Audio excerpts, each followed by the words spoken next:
I mean, sometimes death is just your job. Another video game review, one that I recently finished playing on my Twitch channel, Council of Geeks on Twitch, if you aren't following me there already. This time, it's Death's Door. Now, by the time this comes out, I've already talked about this game a little bit because I mentioned it on my list of the best pieces of entertainment from 2021. You can check that video for the rest of the list. However, I hadn't gotten a review out before I shot that. So here we are, and I'm more than happy to go into more detail. Now, there is some of the game feasibly for me left to play. There's post-game stuff. There's secret hunting is what there is, which, unless I do it with a walkthrough just to see if there's like additional story content, I might not do, just because the navigation is one of the mildly iffy, but only in certain ways, parts of the game for me. I'll get to that though, because I do have some critiques, but I did really enjoy this game. Premise-wise, this is a game in which you play a little crow, and your job is to collect souls. That's what you do. That's what the crows do. And you find yourself embroiled in a situation where the soul that you were initially sent to capture got taken by another crow who is trying to use them to open what is called the Death's Door. And in order to help him do that and then retrieve the soul that he took from you so that you can actually complete your assignment, you need to collect a number of important souls from the immediate area so that you can open the door. The term soul and the idea of collecting of souls might clue you in that in some ways this takes some cues from Dark Souls, and it does in a number of ways.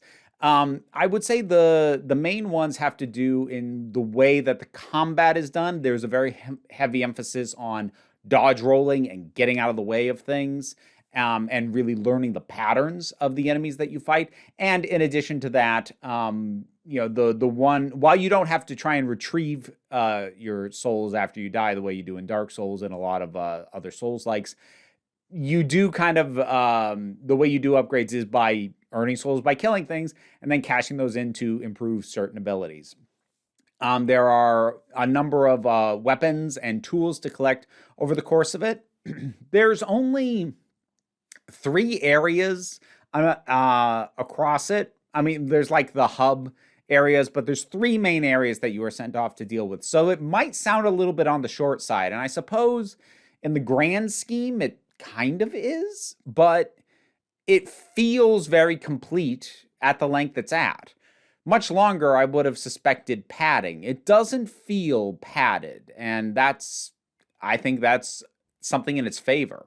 Now, I mentioned a comparison to Dark Souls. The point of view changes quite a bit, though, because this is isometric. It is not fully rendered 3D, which is good, because I've noted before, fully rendered 3D has a tendency to make me motion sick.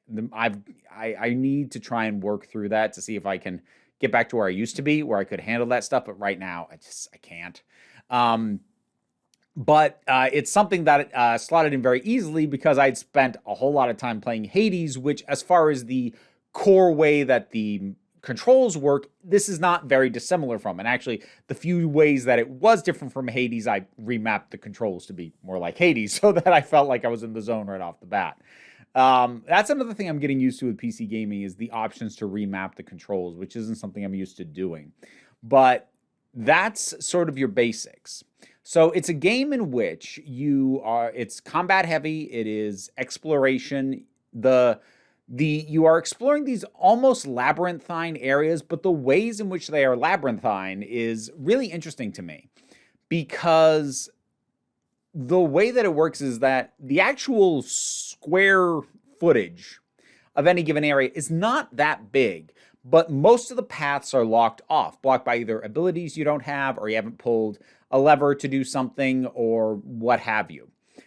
But the ways in which you progress is you get to a certain point that'll let you progress further. But also, oh, look, hey, there's a lever. You pull the lever and, oh, there's the gate that was blocking from the area that I first showed up in. So now if I ever come back to this area, I've now got a shortcut that I just opened up. And that really lends itself to feeling like the exploration isn't just wandering down a maze-like path looking for the right place. There aren't a lot of dead ends, at least ones that it isn't obvious that, okay, I can come back here when I have the ability to break that crack in the wall, or, whatever the thing may be. So it doesn't feel like the standard maze, which is just finding the linear path to go down. The way it opens up, it really feels like whenever you create a new shortcut, it really feels like I just accomplished something, and not just going down a path. I had an effect. I've now changed this environment, and it's quicker for me to get through. That having been said, I did have a tendency to get lost in this game. Briefly, for the most part, and in one way it wasn't a bad thing, but in another way it was, and this is going to be one of my few genuine criticisms. So, on the one hand, I don't think getting lost in this game inherently frustrated me nearly as much as other things, because there's so much hidden stuff, whether it be shrines to get these sort of things to improve some of your stats, or whether it be just little balls of extra experience or what have you. There's enough hidden stuff around that 9 times out of 10, if I was lost, it's because I stumbled into a path I hadn't gone down before, and I found something that I had missed. So getting lost didn't frustrate me all that much, because it usually meant I was going to end up stumbling across something. However, when I was trying to get somewhere specific and not just exploring the area, that's when the getting lost would tend to frustrate me. When I'm just exploring the area when I first get to it, that kind of getting lost is actually kind of fun in a way, almost. But later, because as much as I love the shortcut, as much as, that is helpful when you're first getting into it, when you come back to an area and the way paths loop back around itself, and there's like 3 exits coming off here, and you can't remember what shortcut goes to what bit, trying to find a specific part, like if you remember having seen a certain thing that, like, oh, I got the item that'll let me bypass that now, or whatever, that's a little bit frustrating. And the other thing that lent me some frustration was the visuals. Now, the visual design is great. It's Miyazaki-esque, to be completely honest. It has some darker color palettes in some places, because it is ultimately a game about death, and like your home base is all in black and white. But at the same time, the design of the worlds, the NPCs you talk to, even some of the creatures have that little touch of whimsy to them. The bosses, especially, some of them. The Urn Witch and the Swamp King, yeah, definitely feel fairly Miyazaki in nature and appearance as well. So that helps. But one of the things about the visual design is that, frankly, sometimes too many things are shadowed. And it wasn't an uncommon thing for me to get stuck in a room for a while because I couldn't see a ladder going up a wall that was supposed to take me to the next area, or I couldn't make out an exit pathway because they were covered in shadow. So these weren't cases of I needed to explore more. I had explored everything, but just flat out could not see the thing that was supposed to get me out of the room just because it wasn't standing out from the background enough. That happened about a half dozen times over the course of the game, which is often enough that I feel comfortable in saying I don't think it's just me, and I don't think it's a fluke, because definitely by the latter half of the game, I was looking for that, and it was still happening sometimes. So those are really my only major criticisms of the game, though. I did need to get those out there, because as much as it was one of the best things I played this year, and definitely the best thing that I played that was released this year, still had some nitpicks on it, and I'd be remiss not to address those. But there's a great atmosphere to it, and as much as there is whimsy and life and just fun in a lot of the dialogues and settings and characters, there's also a sense of melancholy to it.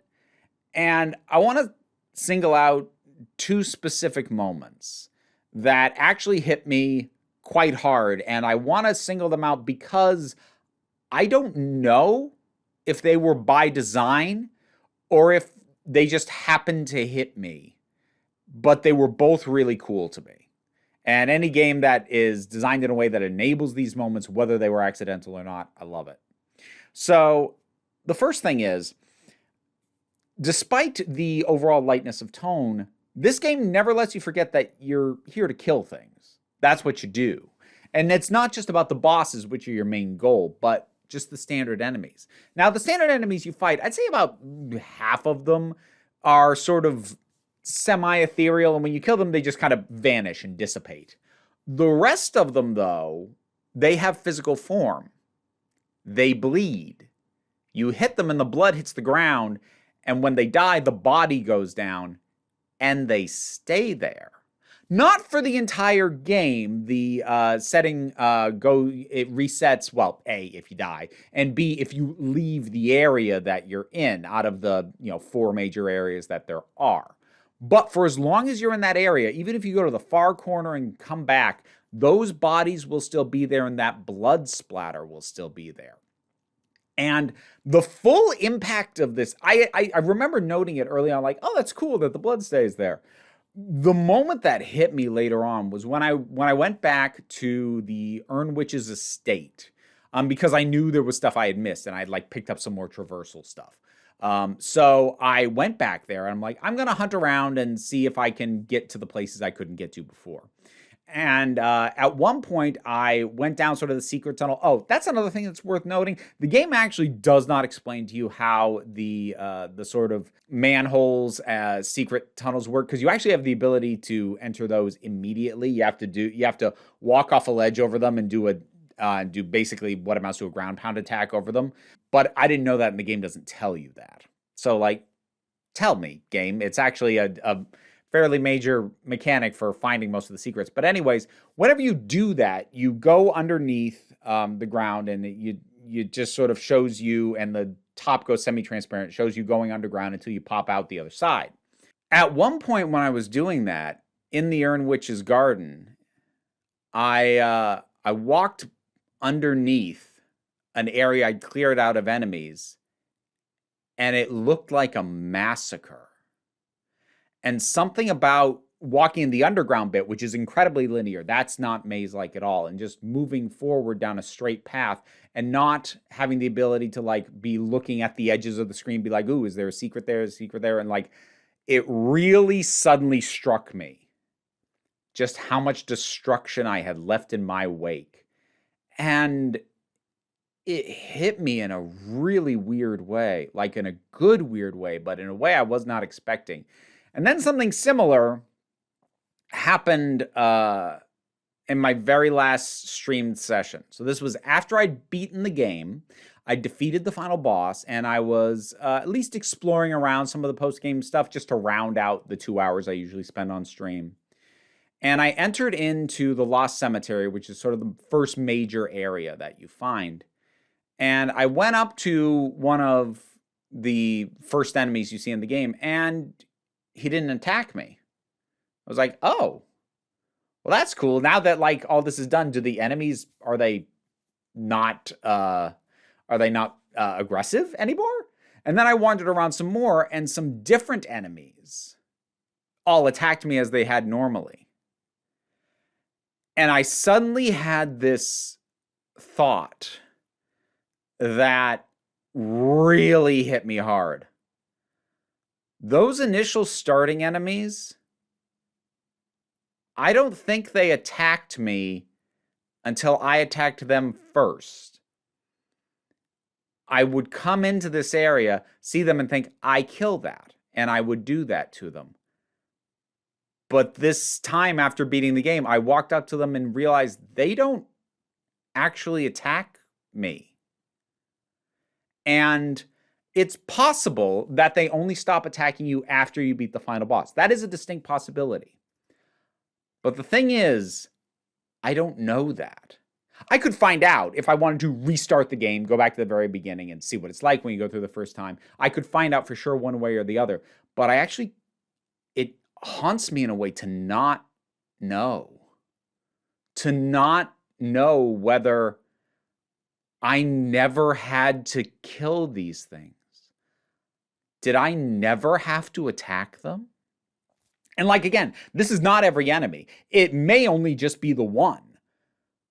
But something about walking up to it and realizing, it's not a threat. I've been killing these things, leaving blood and persistent bodies on the ground,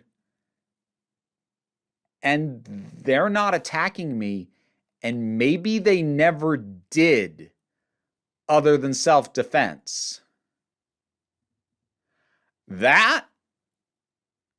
I think that was easily the most potent, what I think is termed emergent gameplay moment that I've had. Like, I don't think that's scripted. I don't even know if that's intended in terms of the coding of the game, but oh, damn. That felt weird and amazing. And it's the kind of experience that I can't get from another medium. The best games being made right now are doing things you can't do anywhere else. And I'm not just talking about in the fact that they're interactive. I mean things about the story, things about the world building, things about the ways that it makes you feel wouldn't work in a non-interactive medium where you had made choices as a player. It was really an amazing feeling, and not a comfortable one, but an amazing one. And I was like, I love Death's Door already. I'd already shot the video where I put it on the list of the best things I experienced this year. So I already loved the game before that moment happened. And then that moment happened, I'm like, oh, wow. This game is a lot. It's whimsical. It's cute. It's intensely difficult at times, but in a way that feels incredibly fair.